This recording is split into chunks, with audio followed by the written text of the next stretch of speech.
This is the reading of Isaiah chapter 2. Isaiah chapter 2. This is what the son of Amoz saw concerning Yehuda, Judah, and Jerusalem in the last days. The mountain of the king's temple will be established as the highest of the mountains. It will be exalted above the hills, and all nations will stream to it. Many people will come and say, "Let us come up to the mountain of the king, to the temple of the heavenly Father of Jacob. He will teach us his ways, so that we may walk in his paths. His law will go from Zion, and the word from the king, from Jerusalem. He will judge between the nations, and will settle disputes for many people.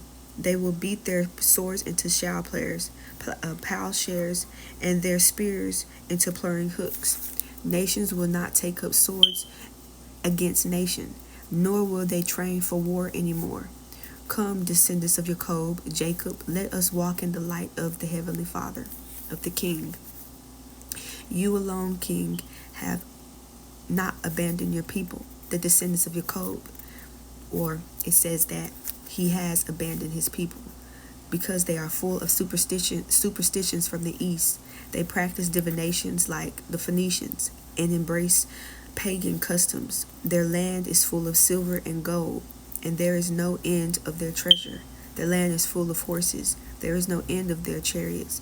The land is full of idols. They bow down to the work of their hands, to the work of their fingers they have made. So people will be brought low, and everyone humbled. Do not forgive them. Go into the rocks and hide in the ground from the fearful presence of the king, from the splendor of his majesty. The eyes of the arrogant will be humbled, and human pride will be brought low. The king alone will be exalted in that day, and the king alone has a day in store for all the proud and the lofty, for all that exalted, they will be humbled.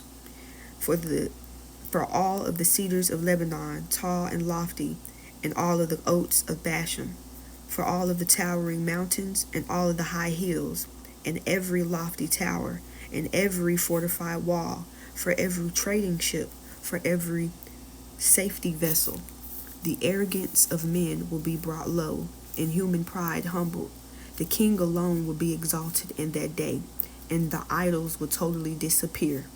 People will flee to the caves and the rocks, and to the holes in the ground, from the fearful presence of the king, and from the splendor of his majesty when he raises to shake the earth. In that day, people will throw away their motes and their bats, their idols of silver and gold that they made to worship. They will flee to caves in the rocks, to the overhanging cages, from the fearful presence of the king and the splendor of his majesty when he rages to shake the earth. Stop trusting in mere humans who have but breath in their nostrils. Why hold them to a sting? Isaiah chapter 3.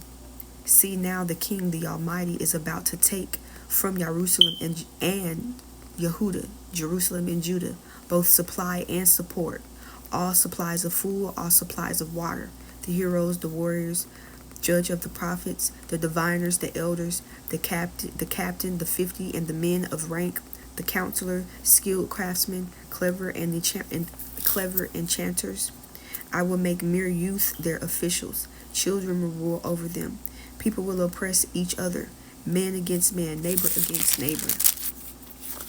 The young men will rise up against the old, and the nobody against the honored.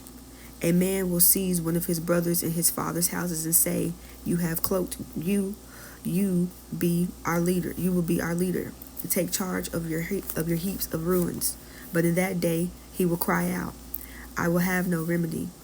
I have no food, clothes in my house. Do not make me the leader of people." Jerusalem, stragglers, Yehuda, Judah is fallen. Their words and their deeds are against the king, defying his glorious presence. The look on their faces testifies against him. They parade their sin like Sodom. They do not hide it. Woe to them. They have brought disaster upon themselves. Tell the righteous it will be well with them, for they will enjoy the fruit of their deeds. Woe to the wicked. Disaster is upon them. They will be paid back for what their hands have done. Youths oppress my people, and women rule over them. My people, your guides have led you astray, and they turn you from the path. The king takes place in his court, in the heavenly court. He raises to judge his people and the people. The king enters into judgment against the elders and the leaders of his people. It is you who have ruined my vineyards. The plunder from the poor is in your houses. What do you mean you have crushed my people and grinded their faces of the poor, declares the king. The king says to the women of Zion, they are haughty. They walk along with outstretched necks, flirting with their eyes, strutting along with swaying hips, ornaments jangling on their ankles. Therefore the king will bring swords upon their heads, as that has already began to come to pass in these days and in this time that we're living in. The king will make their scalps bald, as he already had. Of fragrance there will be stench. Instead of sash and robe, instead of well-dressed hair, baldness. Instead of fine clothes, there will be sackcloth. Instead of beauty, there will be branding. Men will fall by the sword, warriors in battle. Gates of Zion will be lament and a mourn. Destitute, she will sit on the ground. And that day 7 women will take hold of one man, says, we will eat, and our own food will provide our clothes. Let us call by your name, take away our disgrace. That is the reading of Isaiah chapter 2 and chapter 3. And some of these things have begun to come to pass in the last days. There are a lot of our women in our nation that have no hair, that have gone bald, or there are a lot of women in our nation that walk around haughty, that walk around with outstretched necks, that walk around flirting with their eyes and doing all types of things that the Heavenly Father does not approve of.